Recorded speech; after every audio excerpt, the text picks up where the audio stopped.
الله من الشيطان الرجيم. بسم الله الرحمن الرحيم.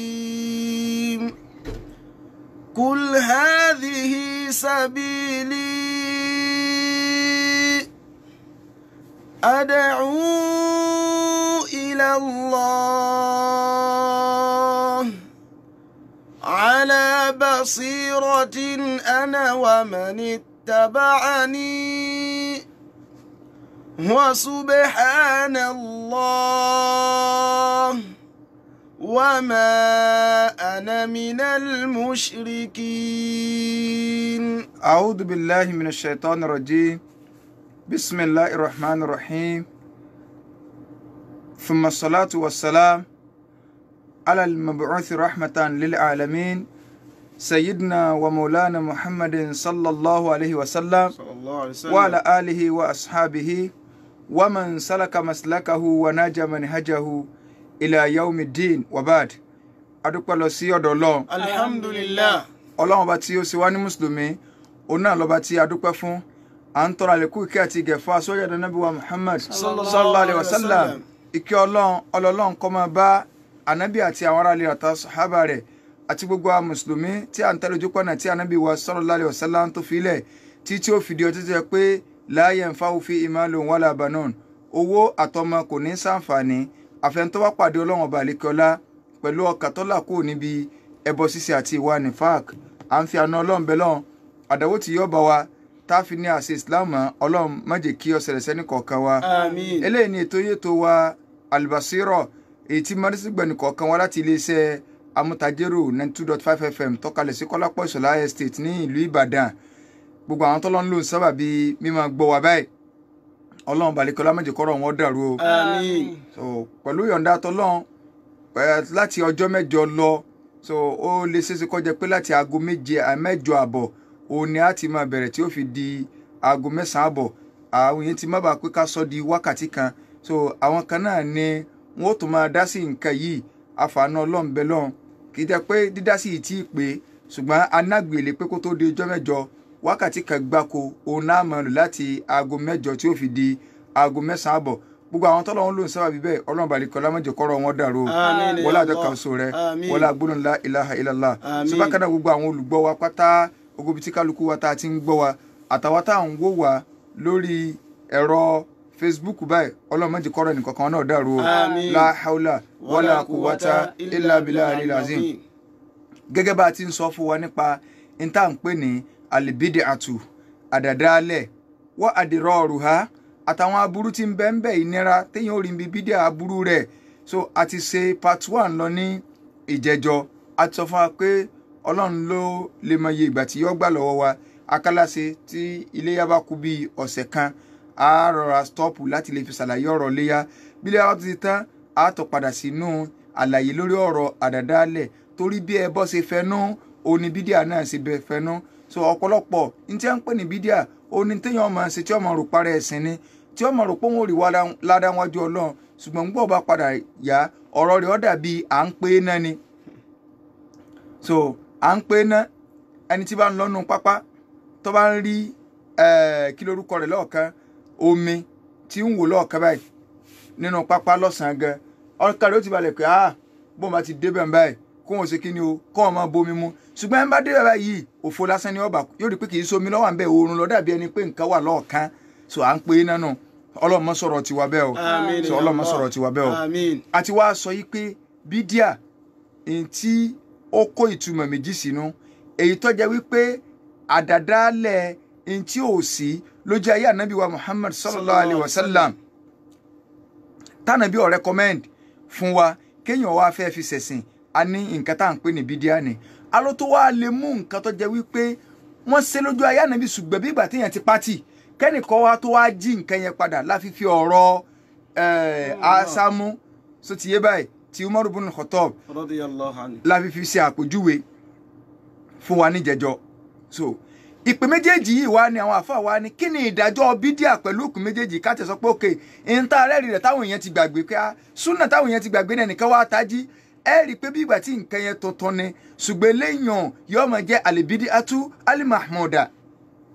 alibidi atu alimahmuda ṣùgbọ́n ní alibidi atu adọ́ọ̀la àdàdálẹ̀ tí máa ń sọ̀yàn nù tọ́jà pé kò lè gbéyàn débi ìkanjú bí ìbínú ọlọ́run lọ ìyẹn gan la fẹ́ ṣàlàyé fún wa ẹ̀rẹ̀ lẹ́ẹ̀kejì akànpẹ̀ bídíà ni kì í sádàdálẹ̀ torí ipa rẹ̀ rí rẹ̀ ànábì náà kí tàràwí sọ́sọ́là ṣùgbọ́n kò kí fún gbogbo odidi oṣù kan ó ti kí ó ti wà nú ẹ̀sìn so ìyẹn àti ṣàlàyé lẹ́yìn ní ìjẹ́jọ́ àwọn àfáà wa ní kí ni ìdájọ́ àwọn òfin ẹ̀sìn tó de bídíà tá a lè máa sọ pé bídíà yo àwọn àkámù wọ́n ní àwọn ìdájọ́ tó so papọ̀ mọ́ márùn-ún ni o àwọn ìdájọ́ náà la sì máa ń pè ní al-ahkamu at-taklifiyya àwọn ìdájọ́ tó wà fáwọn tá a ti láwọ̀ ẹ̀sìn bọ̀ lọ́rùn so wọ́n ní àkọ́kọ́ bídíà a máa jẹ́ wajibatun ala al-kifaya yóò jẹ́ ọ̀ranyàn tó yẹ pé irú bídíà eléyìí wọ́n ní ọ̀ranyàn ní kéèyàn ó ṣe o ṣé àwọn kí mo sọ fún yín pé pẹ̀lú ìpín méjì ta ní bídíà pín sí ká máa gbọ́ mi yé o bídíà ntí ọjẹ́ ntí yọ sọ̀yàn nùnú ẹ̀sìn tánà bí ọ̀rẹ́ kọ́mẹ́ndì kéèyàn kàn dáadáa lẹ̀ àti ntọ́jẹ́ pé wà nínú ẹ̀sìn ṣùgbọ́n àwọn èèyàn ti pátì méjèèjì làwọn àfáà wa ń kó papọ̀ báyìí pé ìdájọ́ tí ń bẹ fún anike èèyàn lè sàn bídíà kan tí ó jẹ́ wajibatun ala al-kifaya ọ̀ranyàn ni ṣùgbọ́n ọ̀ranyàn yẹn ní tá à ń pè ní fardu kifaya òní kéèyàn gba ọ̀ranyàn tító tó jẹ́ pé idha qama biha al-bad saqata anil bakin tá a bá ti rí àwọn kan tó ti ṣe kì í sọ̀rọ̀ yẹn fún gbogbo wa mọ́ kì í sọ̀rọ̀ yẹn fún gbogbo wa wọ́n ní bíi kíni o wadhalika al-ishtighal bil-ulumi al-arabiyya al-mutawaqqif alayha fahmu al-kitabi wa sunnah kéèyàn lọ kọ́ ìmọ̀ èdè lárúbáwá èyí tó fẹ́ fi gbàgbọ́ yé Kùránì àti àdìsí ànábì eléyàn wọn ò dálé lójú ayé ànábì kò sí ti ń jẹ́ náwù kò sí ti ń jẹ́ sọ́rífù kò sí ti ń jẹ́ láńgbéjì gbogbo àwọn kò sí ń jẹ́ tẹ̀jú lójú ayé ànábì àwọn èèyàn ń sọ lárúbá yẹn lọ nọ́mà ṣùgbọ́n ká gbèrú la regulation kankan lè pè wọ́n tó bá fẹ́ mọ̀ ọlọ́ra tí a báyìí bírú lẹ́kẹ́ ó táwọn ṣe ní ìsìn online àtàwọn lẹ́kẹ́ omi náà so kéèyàn wá gbé kalẹ̀ bá wọn irú ilé ntọ́ ẹgbẹ́ kalẹ̀ yẹn bídíà ni so ìlànà ẹ̀kọ́ tẹ́ ẹ gbé kalẹ̀ yẹn ṣùgbọ́n ràn yẹn ní alal kifaya tá a bá ti rí àwọn tí wọ́n lọ gbogbo èèyàn kan ní ó ṣe kéw so ojúṣe àwọn tí wọ́n lọ kéw kì í ṣe pé kí wọ́n darí dé wọ́n wá di oúnjẹ làbí kalẹ̀ kí wọ́n máa fi tún àwùjọ ṣe ni ní ti Islam sọnù àwọn tí wọ́n wá lọ káwọn ò máa béèrè ẹ̀sìn lọ́wọ́ wọn ní tí wọ́n bá ní nínú àrísìkì kí wọ́n fi kún wọn lọ́wọ́ Islam yanjú ẹ̀ ẹ̀yin ọgbà ọ̀nà bìkan wàlìjẹ náà àwọn àfáà náà gbọ́dọ̀ bìkejì wàlìjẹ náà so ìyẹn jẹ́ bídíà ìdájọ́ bídíà alákọ̀ọ́kọ́ ẹlẹ́ẹ̀kejì àwọn àfáà ní bídíà míì a máa jẹ́ muharrama tó jẹ́ pé èèwọ̀ ni bábu ọ̀yà ni mọ́rọ̀ lò ó so òun náà ni gbogbo ọ̀nà àwọn oníbídíà pátá àwọn àfáà ní mislu madha'ibi alil bidai al-mukhalifa lima alayhi ahlus sunnati wal jama'a so òun náà ni gbogbo ojú ọ̀nà àwọn oníbídíà àwọn aládàádálẹ̀ àwọn oríṣiríṣi ọ̀nà ókọ tí wọ́n sọra wọn tí ń yà káàkiri lóríṣiríṣi tó yàtọ̀ sí ní tọ́lọ́ mú wá tánà bí mú wá gbogbo táwọn èèyàn kójọ lórí irú ọ̀nà bẹ́ẹ̀ so ti báyìí Khawarij ni Mu'tazila ni àti bẹ́ẹ̀ bẹ́ẹ̀ lọ láwọn àdì ọ̀kẹ́ tí wọ́n kàn lọ dá nǹkan mí lẹ́nu náà sí pé àsàlátù kan tó ń bẹ ọ tó dáa ju sọ̀látù Ibrahimiyya lọ kódà ó dáa ju kéèyàn tí làwọn Kùránì lọ ó dáa ju kéèyàn sí kíní kan lọ gbogbo orú àwọn ọ̀nà báyẹn èèwọ̀ ní téèyàn gbọ́dọ̀ dé bẹ́ẹ̀ bídíà eléyìn bídíà èèwọ̀ ni so ti yé báyìí àwọn àǹfààní bídíà máa jẹ́ manduba ntaafẹ́ bídíà ó lè jẹ́ ntaafẹ́ irú bídíà wo nìyẹn wọ́n ní òun náà níbi kéèyàn wá bí àwọn security so láti máa fi sọ nǹkan rẹ̀ so àbáwọn ilé ẹ̀kọ́ so bákan náà wọ́n ní ó máa ń jẹ́ makiruha nǹkan tá a kọ̀ ó lè jẹ́ makiruha bíi ká ṣe Kùránì lọ́sọ̀ọ́ rẹ́gẹ́dẹ́ ká dísáì mọ́sálásí gbogbo àwọn bákan náà ó lè jẹ́ mubah ìtọ́lẹ̀tọ̀ fún wa nínú ẹ̀sìn tá a lè ṣe bíi kíni o bíi kéèyàn ọ̀hún sáàrí pé gbogbo tí ó sà máa jẹ bí nǹkan dídò ọgbà yẹn bí ọ̀rọ̀ jẹ́ àjẹkú ni so gbogbo àwọn nǹkan tí ó sì lójú ayé ànábì ó lè máa jẹ́ ìsìláàmù ṣe lẹ́tọ̀ fún ọ kẹ́nìkan má dàrú máa lọ́wọ́ ké wọ́n sì máa ní bídíà ẹ wo báwọn àfẹ́sì ṣe sọ o èmi kọ́ mo sọ gbọ́ ọ̀rọ̀ yìí o àwọn àfẹ́sì náà sọ o so wọ́n máa ní bídíà ìmáàmù wa At-Tahanawiyu àwọn ni wọ́n sọ̀rọ̀ ẹ̀ wọ́n máa ní bídíà ní ogbó nǹkan mọ́tò tí wọ́n nǹkan bídíà ìta ń sọ ni pé ó ń ṣe Ọlọ́run ti parí ọ̀rọ̀ o sallallahu alayhi wa sallam. Ànábì ní man ahadatha ẹn tó bá dáadáa lẹ̀ fi amúrì náà kí la amúrì Ànábì nínú àlámọ̀rí wa yìí kí la àlámọ̀rí wa ẹ̀sìn wa in tó bá ní í ṣe pẹ̀lú ẹ̀sìn la fẹ́ sọ ẹ́ di pé torí ẹ̀rọ já ka gbogbo òpin márààrún lẹ̀ èwo là ń sọ èyí tó jẹ́ haramu muharrama òun ni kéèyàn ò gbé nǹkan tó yàtọ̀ sí ní tó ń ṣe Ọlọ́run gbé wá nínú ẹ̀sìn kì í ṣe ká lancet ẹlòmíràn kí ni kan ansẹ̀t yẹn nù nǹkan Facebook nǹkan ṣé kìí ṣe fídíò ẹ tẹ́ra yín tẹ́ bá ti rẹ̀ ti ń sọ báwọn ẹ ti mọ bí tí level ọpọlọ rẹ̀ mọ tó ti báyìí ẹ ti mọ déédéé tí wọ́n fi wọn ọpọlọ tiẹ̀ kí là ń wí kí náà sáà bí o ti sàrọ̀ tó yé wa salawatullahi wasalamu alayhi so àwọn àfáàní ká tó lọ síbi àwọn nǹkan tí máa ń fa okùnfà bídíà ẹ jẹ́ á gbọ́ àhàdíìsì ànábì sallallahu alayhi wa sallam nínú àdíìsì tí a kà fún a fẹ́ máa mú àdíìsì wà fún akálíbà mọ̀ yìí pé aburú ń bẹ níbi bídíà o àti ilé sọ àwọn èpè tí àwọn oríṣiríṣi ọ̀nà táwọn èèyàn gbà ṣe bídíà o bídíà torí irun bídíà títí inú kìnìkan á ka gbogbo ẹ̀ fún wa inshàlá níwọ̀n bàbá ara ṣe bímọ tí kálukú náà àràdálẹ̀ lélẹ̀ èwo ni ó gbìyàn jáde kó nù ẹ̀sìn èwo ni ó gbìyàn jáde kó nù ẹ̀sìn kí ni ìtumọ̀ kullu bídíàtì ń dọ̀láàlà gbogbo àràdálẹ̀ pàtàkì náà bí sọ pé ọ̀nà àná ni ṣé gbogbo ẹ̀ pátá ni kèfèrí tó ti á di kèfèrí tó ráǹkà náà ti dáyé lónìí kọ́mọ́ ti ṣe nǹkan kíní kan báyìí wọ́n ó ti bọ́ wá sátífíkẹ́tì lẹ̀ ó di jùà wọ́n ó tó bọ́ stamp pé ó di kèfèrí nù rárá ẹ lè torí àwọn eléyàn ìsìláàmù ẹ̀sìn ìmọ̀ ni tó ti yẹ báyìí alùsùn náà tó bá ti mọ kéw ò lè rọ̀ dànù gbogbo nínú tẹ́ kẹfẹ́ máa gbé wọnú rùjú ọkàn balẹ̀ kì í ṣe pé òun ní ọkàn rẹ̀ fún balẹ̀ ẹ̀rí ni máa ń sọ̀yàn dálágbára ẹ̀rí ni máa ń sọ̀yàn dálágbára ẹ já lọ sínú àdìsí Jábìrù ibn Abdullah radiyallahu anhuma ó ní kánà rasulullah sallallahu alaihi wasallam idha khataba ihmarrat ayna anabi sallallahu alaihi wasallam tí ó bá ń ṣe kíni o tí bá ń bá èèyàn sọ̀rọ̀ ihmarrat ayna ojú anabi ó pọ́n ojú yẹn máa pọ́n gan so ti báyìí wa ala sawtuhu ohun anabi ó lókè tí ó gbóhùn sókè anabi ẹ sọ̀rọ̀ nínú ara o yóò gbóhùn sókè wọn ni níjọ́ kan níbi wọ́n sọ pé amma bad sọ abáyé sọ pé tani bá ti ń sọ̀rọ̀ yóò wà ní amma bad lẹ́yìn wàá gbà náà o fa inna khayral hadith anabi ò lè má sọ salawatullahi wa salamu alayhi tani bá fẹ́ sọ̀rọ̀ ì máa ń sọ àwọn ọ̀rọ̀ ìjáde ọ̀rọ̀ tánàbí ń tẹnu mọ́ gbogbo ìgbà ṣé kò yẹ kó oríyìn ti lè pé nǹkan ìmọ̀lágbára anabi ò ní fa inna khayral hadith kitabullah in tó lóore jù ní ọ̀rọ̀ téèyàn máa ń sọ òun náà ní kó máa kàlù Qur'ani o wa khayral huda muhammadin sallallahu alayhi wa sallam ètò sì dáa jù ní mọ̀nà téèyàn máa ń sọ pé òun tẹ́lẹ̀ tí ó fi sórí ire ìlànà ànábì ni o ẹni tí ń béèrè níbo náà ti rá lùsùn náà máa dáhùn ìlànà ànábì lọ́ọ́ tẹ̀lé o mọ́tẹ̀lẹ̀ lánàá ṣéwù kẹ̀kẹ́ tó wá design fún ọ gbogbo ẹ̀yin tẹ́ ń lẹ́ra yín máa ṣéwù kẹ̀kẹ́ kíní kan bí ojú ọ̀nà tẹ́ wà ní ojú ọ̀nà ṣéwù làgbájá ojú ọ̀nà ṣéwù tàmẹ̀dùn sí ojú ọ̀nà yẹn tó bá jẹ́ pé ẹ̀bá ni ẹ̀sìn fànàbí náà ló mú wá kí ló tó fi máa dákọ̀ ànábì ojú ọ̀nà ànábì ní tó o bá ti fi tìsọ́dọ̀ ẹnìkan ẹni yẹn náà ní tó design sójú ọ̀nà yẹn ni tó yàtọ̀ sí tànàbí design sọ pé tànàbí ní kíláà wulẹ̀ tó wọn sí ọkọ̀ mi dà sí mọ́ wọn ò dẹ̀ gbèsè ránṣẹ́ wù yẹn pé wọ́n rán sí wa ànábì lọ́lọ́run rán sí wa n ti ń fàjànú sọ̀rọ̀ ẹ̀ má nàbí ẹnìkan ní o sọ̀rọ̀ ẹ̀ mẹ́ ń tọ́lọ̀ ń gáìdì ìwọ ní no ẹ̀dẹ̀ lásán ló sọ̀rọ̀ ẹ̀ mọ́ ọwọ́ àlè jọra wọn kọ́ jọra wọn ẹ jẹ́ àfẹ́sì reality ànábì ọ̀wà ní wa sharrul umur sẹ́ẹ̀rí tó burú jù nú àwọn àlámọ̀rí muhdathatu òun náà ni kéèyàn fẹ́ máa mú àwọn tó wá kẹjá wò ẹlòmíì kálẹ̀ dìde wọn lókè ẹ wo ìlú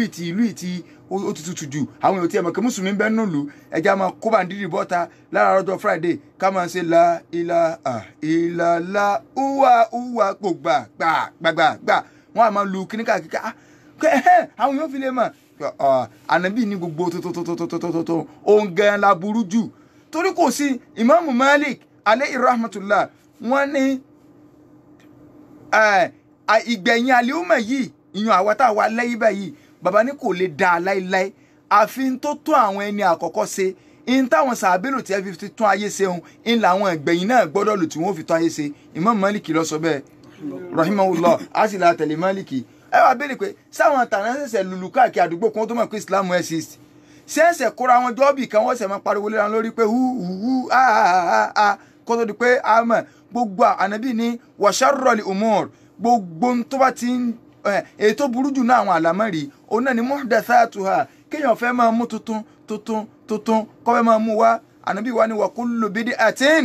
dalalatun gbogbo àdàdálẹ̀ sì ní ọ̀nà àná ni o ká tó kú òǹbẹ̀hùn ẹ̀yin ọ̀dọ́ alákatakítí tẹ́ ẹ̀ máa sọ yìí pé ẹni bídíà téèyàn bá ti ṣe ó ti di kèfèrí tó torí pé ànábì sọ pé wa kullu bid'atin dalalah alákọ̀ọ́kọ́ náà kúlù nínú èdè lárúbáwá kò máa túmọ̀ gbogbo nǹkan pátápátá so àti ṣàlàyé rẹ̀ láì mọye ìgbà ẹlẹ́ẹ̀kejì òun náà ni pé dọ̀làálà tẹ̀ ń wò yẹn ànábì ò sọ pé kúfúrún ó ní dọ̀làálà ọ̀nà àná so ti yé báyìí àṣìṣe ni so ti yé báyìí gbogbo tó bá dẹ̀jà ṣìṣe ó lè lídìí ẹ lọ síbi iná tó bá jẹ́ yí pé ẹ fẹ́ máa tú dọ̀làálà sí kúfúrù nígbà tí ànábì ọlọ́run Yakubu nígbà tí ń sọ fáwọn ọmọ rẹ̀ yìí pé ànímọ̀mọ̀ tó ń ṣe mo tó ń gbọ́ òórùn Yusufu inni la ajidu riha Yusufa laula an tufanniduni mawulẹ̀ka so tí wọ́n ká mo máa ń gbọ́ òórùn Yusufu tí ń sọ fáwọn ọmọ rẹ̀ báwọn kí làwọn ọmọ sọ fún wọn ní wọ bàbá innaka lafi dalalikal qadim ṣé ọ̀nà àná wa ni a sọ ń bẹ̀ wọn innaka lafi dalalika bàbá mi mistake ẹ ti ń yahán tẹ̀ ń jà tipẹ́tipẹ́ sáà bí ọlọ́run sórí kúfúrú lọ wà láti sọ pé gbogbo ẹ̀ náà nídìí ìmọ̀ àwọn bídíà wo ni ó sọ yẹn di kèfèrí á sọ àwọn bídíà wo lọ́jọ́ pé kò lè sọ yẹn di kèfèrí ṣùgbọ́n èèyàn kàn rìn ní etí sọ́kèwé iná tó lè rí èèyàn bọ̀ bẹ́ẹ̀ á sọ èwo lọ́jọ́ pé kò lórí pa á sọ inshallah ànábì wa sọ bá inú hadith al-Irbad ibn Sariya radiyallahu anhu kọlọmba ni yọ́nú sí Àmín. afẹ́ wọn sọ àwọn àdìsí ni ó àdìsí ó ń ṣe ọlọ́run là ń kà fún wa yìí ó àdìsí tá a kàtà ní ìsìn Imam Muslim lọ́gbà wá ó so àdìsí tá a fẹ́ ka ìjà Imam Muslim lọ́gbà wá ó anabi wa sallallahu alayhi wa sallam Imam Abu Dawud òun lọ́gbà wá èyí tá a kàtà yẹn Imam Muslim gbà wá so anabi sallallahu alayhi wa sallam Irbad ibn Sariya ó ní anabi kírun pẹ̀lú wa ńjọ́ kan ó kírun tán pẹ̀lú wa fàwọn àdọ̀nà mau'izatan baligha ànábì wáàsí fún wa ní wáàsí tó dídò gan tí ẹ sáà ń rú wáàsí tó ní tọ́jà pé ẹlòmíà ti bọ́ bẹ́ẹ̀ sọ pé èmi ò sì wáàsí fún yẹn sọ̀kan kí aládé ànábì yìí ṣe bá wọn ànábì ó bá àwọn èèyàn sọ̀rọ̀ tẹ́mi ó wà rí tí kálukú ọmọ nígbà táwọn èèyàn bá ń lò gbèsè ayé lásán gbà wọn bá wà nínú mọ́ṣáláṣí tí gbèsè ayé wọn àti inú mọ́ṣáláṣí ò tún wá yàtọ̀ síra wọn wọ́n rẹ́rìn kínú ọjà wọ́n rẹ́rìn kínú kíní ẹ̀wà tó lè sọ̀rọ̀ tí ó ti ẹ̀mí wọn so ọwọ́ ni lọ́yẹ ọlọ́mọdé mi sí wáàsí tí ó le ó ní zarofat minha al-uyun wáàsí yẹn lágbára débi pé àwọn èèyàn bẹ̀rẹ̀ sí ní dàmíjé tómi ń dà gẹ̀rẹ̀ wawajilat minha al-qulub ẹ̀mí kálukú gbọ́n pẹ̀lú ọ̀rọ̀ tánàbí sọ sallallahu alaihi wasallam faqala qa'ilun ẹnìkan oníbèrè ká wá bèèrè lọ́wọ́ wọn yìí pé ya Rasulallah ìrí òjíṣẹ́ ọlọ́run ka anna hadhihi maw'izatun muwadda'in bí ẹni pé wà sí ìdágbére ló ń ṣe fún àyè àbí wà nábì tí ń lọ ní salawatullahi wa salamu alayhi famadha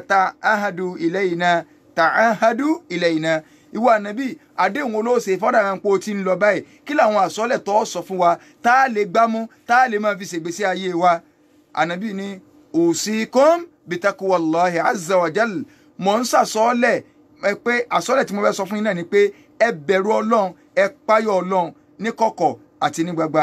wasam'u ànábì ní ẹ máa gbọ́rọ̀ ọlọ́run ẹ sì máa gbọ́rọ̀ àwọn aláṣẹ yín wa ta'a kẹ́ ẹ sì máa tẹ̀lé ànábì wa ní wa in abudan abashiyan kódà kó jẹ́ ẹrú tó jẹ́ ará Ethiopia lọ́lọ́run bá fi ṣe olórí lẹ́yìn lórí ẹ gbọ́rọ̀ sí lẹ́nu tó bá ti jẹ́ pé òun lórí yín tẹ́ ẹ yàn lórí kódà kó jẹ́ ẹrú tó wá láti Ethiopia ni kọ́mọ̀tòjọ́ ọmọlúàbí òun lẹ́ bá fi ṣaláṣẹ ẹ tẹ̀lé ni ẹ tẹ̀lé ni ẹnìkan àmọ́ ní àwọn àbá wa lù ẹ wọ́n sọ̀rọ̀ wọn ò tẹ̀lé ọláṣẹ wa Nàìjíríà òun ni Sultan wáyé tá a fi ní tẹ̀lé kẹ́nìkan àmọ́ nítorí pọ́jà Hausa ọ̀ tẹ̀lé àdìsí ànábì ni abẹ́ ẹ̀hùn abẹ́ ẹ̀hà gbogbo mọ́mù olùpátá wọn wà lọ́ndà Sultan ni olórí èpè méjì so ọwọ́ ni fa innahu man ya'ish minkum ànábì wa ni nínú ẹ̀yin sàbẹ́ tí mo dojú kọ yìí o ẹni tọ́lọ̀ ń bá ní kẹ́mi rè ogún ní yín kọ́ máa sẹ̀mí báàdì lẹ́yìn ìgbà tí ń bá kú fasayara ikhtilafan kathira yóò rí oríṣiríṣi ìyapa ẹnu lórí nánà ẹ̀sìn eléwò wí báyìí tọ̀wọ́n wù báyìí ànábì wa ni fa alaykum bisunnati ẹ̀yin tẹ́ níbo lálùsùnà ti jáde ànábì ń sọ wípé tó bá ti di pé yapa ẹnu wà eléyìí ní aṣọ white ní atẹ́lẹ̀ èyí ní black ní ìkànnì red ní ìkànnì ẹja ṣe kíní kan ní káwéra ní kọ́gàn ní ìkànnì náà ẹja nàlẹ̀ ní ìkànnì lágbẹ́jẹ́ báyìí ní ìkànnì alẹ́ gbowó olókù ìkànnì alẹ́ gbowó olókù ìkànnì alẹ́ ṣe báyìí ìkànnì alẹ́ tẹ̀yànrìn ẹnìkànnì alẹ́ tẹ̀yànrìn kálukú wa sọ tiẹ̀ ìtìlábà ń kẹsí rẹ̀ kẹ́ni ànábì ní ẹ̀sọ́ ogun kẹ́ni rárá ànábì ọ̀rọ̀ ká sógun kálukú ẹ̀ mọ̀ rí apẹnu bá ànábì wa ní alaykum bisunnati súnà èmi ànábì lọ wá dọwọ́ yín gbà náà kọtán ní tá à ń pariwo nu pé mọ wùlẹ̀ dára ẹ láàmú o ààrẹ dì kódà táwa gan òfin sakasaka kó yanrìn lọlé ìwọ kẹ fún aládìísì ibi táwọn ibi ti ní àtẹ mọ sọ wá pé dìrísì tẹ àdìísì tó ti ní àtẹ àbádìísì ibi táwọn sàbẹ ti ń tẹ tí ẹ ti ń tẹ yanrìn tí ẹ ti ń dálejò lóhùn sọ bóyá Abubakar lọlọpàá yanrìn ni o bóyá Umaru ni o ibi tí ẹ ń gbé sí àtàwọn tó ti wá wo sẹ́lọ́dọ̀ wọn kẹ sọ fún akásì rínú tíà lọ́ba tán ọmọ pa náà fẹ́ browse anabi ní fa alaykum bi sunnati ọdọwọ yín sunna mi anabi ní kẹ́ gbá mọ́tẹ́ bá ti rí yàpẹ́ ẹnu ẹ má wulẹ̀ tẹ̀lé ní kankan mọ́tẹ́lẹ̀ sẹ́wù kankan tó já garanti sẹ́wù anybody sẹ́wù nu ọ̀rọ̀ anabi la tẹ̀lé fa alaykum bi sunnati anabi wa ní kì í sẹ́yìn nìkan o wa sunnati li khulafa ir-rashidina li mahdiyina min ba'di àti gbogbo sunna àwọn àròlé àfinimọ̀nà sórí àdìsí bó ṣe wá nù ṣùgbọ́n téèyàn ọ̀bà rìn jìnnà yorùbá ní àyàrá jìnnà láìra bukẹ́ ọ̀kẹ́rẹ́ ànábì ní àti àwọn àròlé àfinimọ̀nà kò wá dákọ̀ àwọn àròlé òun kò sínú àdìsí kankan tánàbí ti dákọ̀ pé Abubakar Umaru Usman Ali tá a fi mọ̀ pé àwọn mẹ́rẹ̀ẹ̀rin ni bó o la ṣe wá mọ̀ àdìsí mi ló clear rẹ̀ fún wa ànábì ní ẹjẹ́ ń sọ fún yín o àwọn tí ó jẹ́ àròlé àfinimọ̀nà lẹ́yìn mi al-khilafatu ba'di bayna thalathin láàrin 30 years tí ń bá kú àwọn tí wọ́n bá rólé ńgbà náà àwọn ní àròlé àfinimọ̀nà tí mò ń sọ sallallahu alaihi wasallam Abubakar ló tiẹ̀ ọdún méjì àbí nǹkan Umaru ló tiẹ̀ Usman ló tiẹ̀ Ali ló tiẹ̀ Ali ní ń lo ìgbà tí ó pé 29 years yẹn lọ ó kú bí oṣù díẹ̀ tí ó pé 30 years ó ti lé 29 years ó kú bí oṣù díẹ̀ tí ó pé òun ni wọ́n pa Ali ìyókù bí Muawiya ṣe jẹ Muawiya ló bí oṣù bíi 4 ló fi pé 30 years Muawiya ti bọ́ kù nínú 30 years nítorí 20 years gẹ́lò ló lórí oyè ẹ rí i pé ó ti lékún ní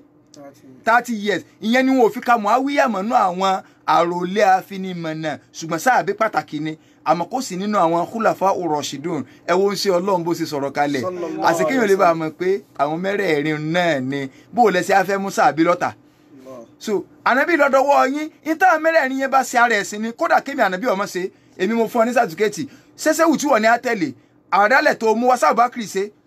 Umaru ṣe Usmanu ṣe Sali ṣe ànábì lọ sọ bẹ́ẹ̀ ànábì wa ní tamassaku biha ẹgbà tí wọ́n bá ṣe mú àti súnà èmi ànábì wa addu alayha bin nawajis ẹ fi yín ọ̀gàn yín kẹ́ ẹ fi dìmú báyìí kẹ́ ẹ fi dìmú ànábì wa ní wa iyyakum ọ̀dọ̀wọ́ yín o wa muhdathatil umur àti gbogbo àwọn tó tẹ́fẹ̀ẹ́ máa mú wá nú ẹ̀sìn ẹ sára fún o fa inna kulla muhdathatin bid'a torí gbogbo tuntun tẹ́ bá ti ń wò pé ẹ tó já sí báyìí tẹ́yìn náà bá wò wọ́n ti ń kà mọ́ wá lọ chọ́ọ̀chì wọ́n ti ń kó kinní ká lọ ìròrí tọ́dọ̀tì ni wá ìtẹ́yìn òfin kọ́ ọmọ yín lẹ́kọ̀ọ́ wá ìtẹ́ fi bímọ aláìkọ́ wá ìtẹ́ fi ráàyè ẹ̀kọ́ fọ́mọ yín tọ́ a jẹ́ pé nǹkan kan bá ṣe lẹ́sẹ̀ máa òkè jáà náà ó ṣe báyìí ajíṣe bí Ọ̀yọ́ láàrin ní Islam Ọ̀yọ́ èsè bí bàbá ẹnì kankan ànábì ní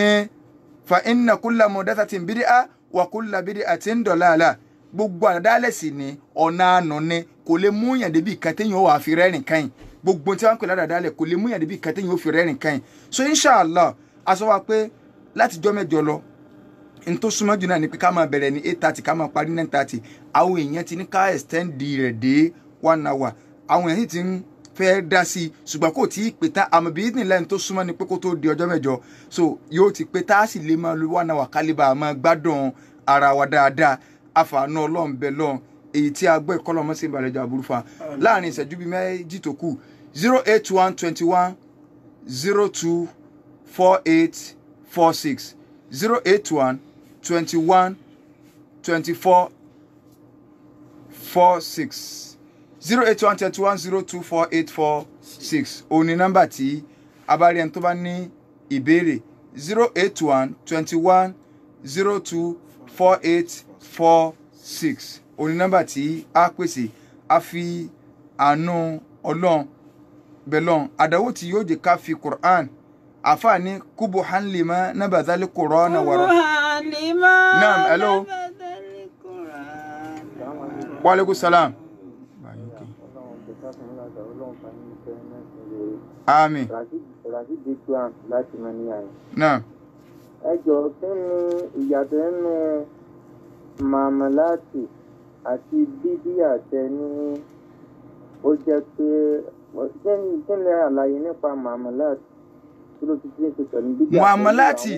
muamalati tá bá ń sọ̀rọ̀ nípa muamalati bó la ṣe ń bára wa ṣe afẹ́fẹ́yàwó afẹ́rajà muamalati ni àwọn àjọṣe papọ̀ àwọn òfin wo lóde inú fíkìú ìnìyẹn so inshallah Ọlọ́run ṣàánú wa 081 21 02